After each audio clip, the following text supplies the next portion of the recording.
नमस्कार, मैं जितेंद्र चतुर्वेदी। बातचीत का सिलसिला शुरू करूं उससे पहले आपसे आग्रह रहेगा कि मतांतर का आर्थिक सहयोग करिए। आप जानते हैं डिटेल जो है डिस्क्रिप्शन में मौजूद है, वहां जाइए और जो मुमकिन हो सके वो सहयोग करिए। दूसरा थैंक्स का ऑप्शन है, उससे भी आप लोग परिचित हैं और अगर चाहें तो ज्वाइन बटन के जरिए सब्सक्रिप्शन ले सकते हैं। देखिए क्या है कि आपका सहयोग बड़ा ज़रूरी है, क्योंकि वही है जो हम लोगों के लिए ऑक्सीजन है और आप जानते हैं कि बिना ऑक्सीजन के तो चीज़ें होती नहीं हैं। तो खैर वो ऑक्सीजन है जो आप देते रहिए। वैसे ही जैसे बीजेपी अपने वोट बैंक के लिए तरह तरह का राजनीतिक दांव पेच खेल रही है और ऐसा लग रहा है कि इस खेल में वो पूरी तरह से जमीन से कट चुकी है। और अगर मैं ये कहूँ कि बीजेपी को सुखरुगवा हो गया है तो गलत नहीं होगा। अब आप कहेंगे ये क्या मतलब हुआ?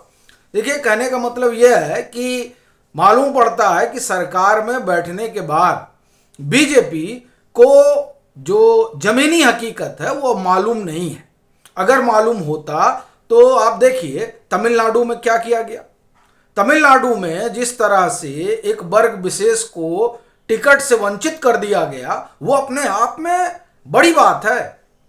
अब आप में से कुछ लोग कहेंगे साहब सभी पार्टियों ने नहीं दिया, बात आपकी ठीक है, लेकिन सभी पार्टियां जो हैं वो ये कहती हैं या उनके ऊपर ये आरोप लगता है कि साहब वो तुष्टीकरण की राजनीति कर रही है।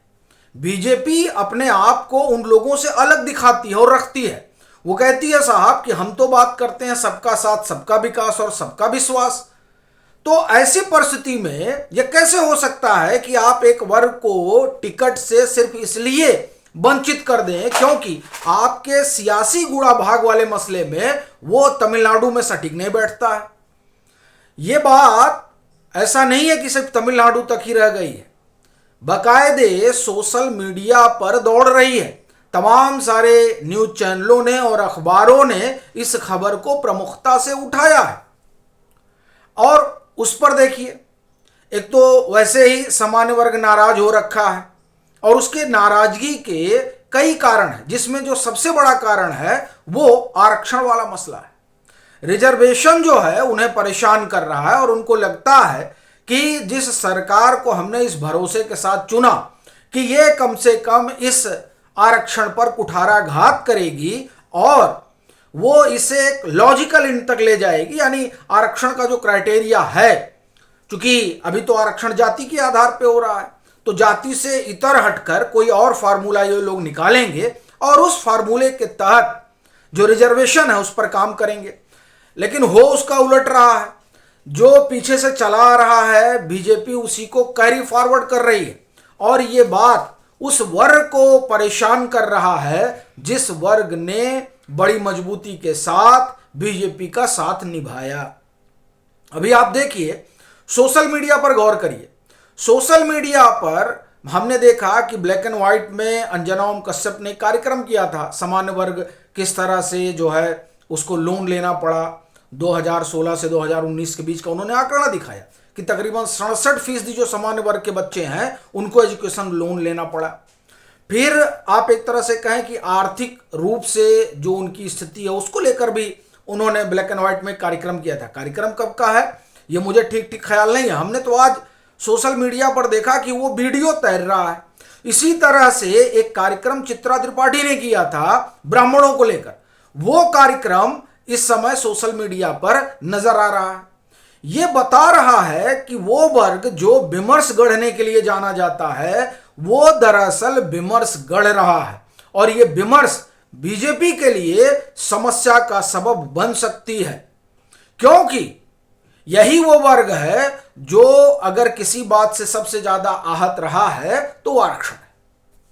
फिर वो चाहे बीपी सिंह की सरकार रही हो और उस समय जब मंडल लागू किया गया हो, या फिर अर्जुन सिंह ने जिस तरह से शैक्षणिक संस्थाओं में रिजर्वेशन वाला मसला आगे बढ़ाया था। दोनों ही बार आप देखिए, नाराजगी अगर किसी में सबसे ज्यादा होती है तो वो सामान्य वर्ग, उसको लगता है कि साहब ये क्यों हो रहा है। और फिर उस पर जब ये कहा जाता है कि साहब इनका शोषण हुआ है तो फिर वो और खींच उठता है कि भाई ठीक है शोषण हुआ है, लेकिन उसका भी तो एक क्राइटेरिया होना चाहिए। भाई हो क्या रहा है कि 30-30 साल तक उनकी सरकारें रहीं जिनका कहा जा रहा है कि साहब शोषण हुआ, वही मुख्यमंत्री हो रहे हैं, ठीक है, उन्हीं के लोग जो है मंत्री बन रहे हैं। और तमिलनाडु उदाहरण है, वहां तो जिसको शोषक कहा जा रहा है उसी का शोषण हो रहा है, पार्टियां टिकट तक नहीं दे रही हैं। तो ऐसी परिस्थिति में वो खींचता है, वो खींच जाता है कि भाई ठीक है, आप जो वर्ग पिछड़ गया है उसको आगे लाने के लिए जो एक तरह से कहा जाए कि रिजर्वेशन होना चाहिए, वो रिजर्वेशन बड़ा तर्कसंगत होना चाहिए। अब वो जो तर्कसंगत नहीं हो रहा है तो उसको लेकर वो सबसे ज्यादा एक तरह से कहें कि नाराज है। और देखिए ये प्रबुद्ध वर्ग है, प्रबुद्ध वर्ग अपनी नाराजगी अपनी बात से, अपनी कलम से और अपने विचार से जाहिर करता है। और ये बात सीधे सीधे दिखाई दे रही है। वो ऐसा नहीं है कि कहीं प्रधानमंत्री की सभा हो रही है तो वो जाकर वहां काले झंडे दिखा रहा है, नहीं, वो बड़ा डिग्निटी के साथ उसका विरोध कर रहा है।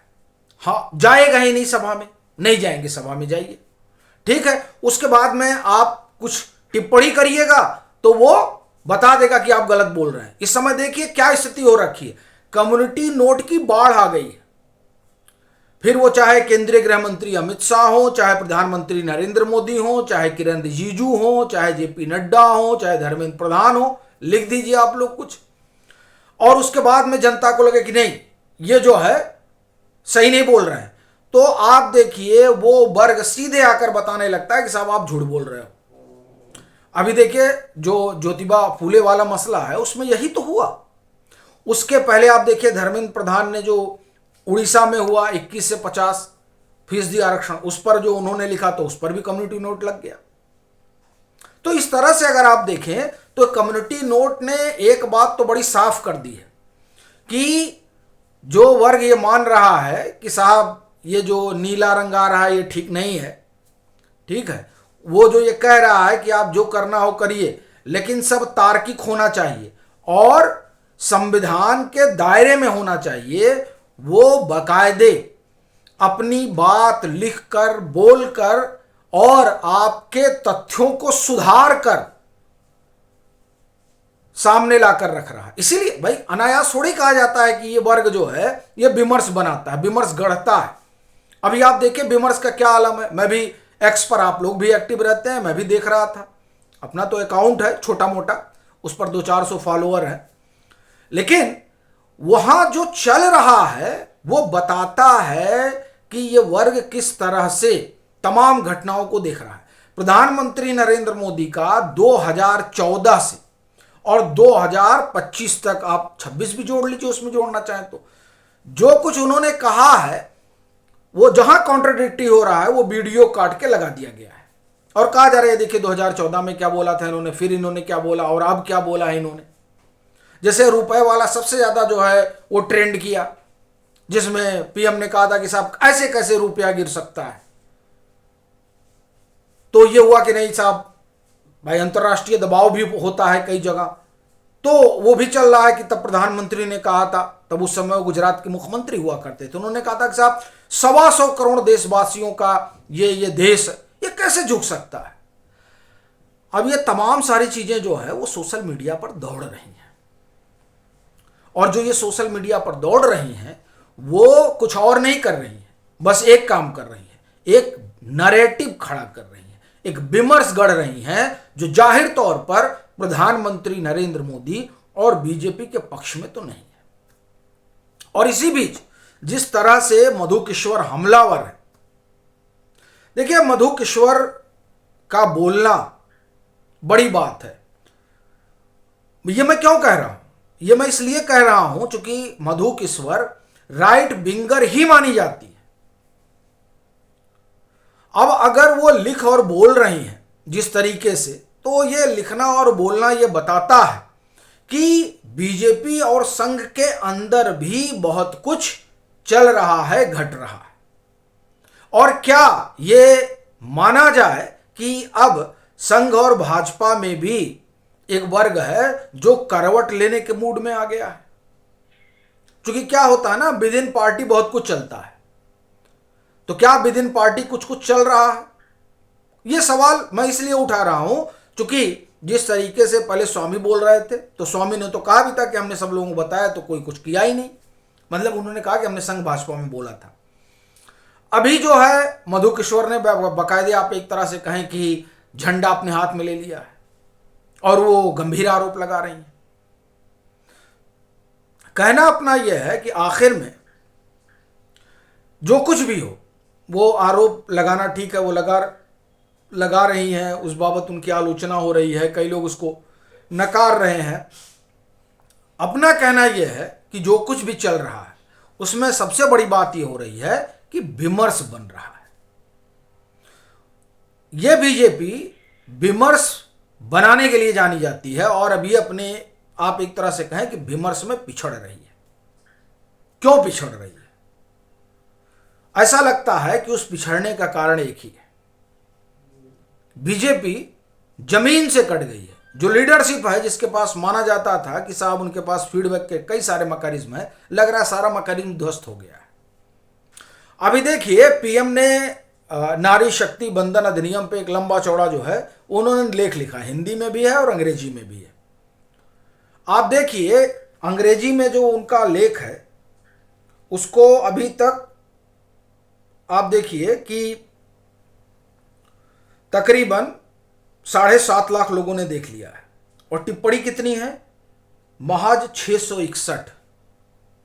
ठीक है, अंग्रेजी वाला आपको बताते हैं। अंग्रेजी वाले को 1 मिलियन लोगों ने देखा है।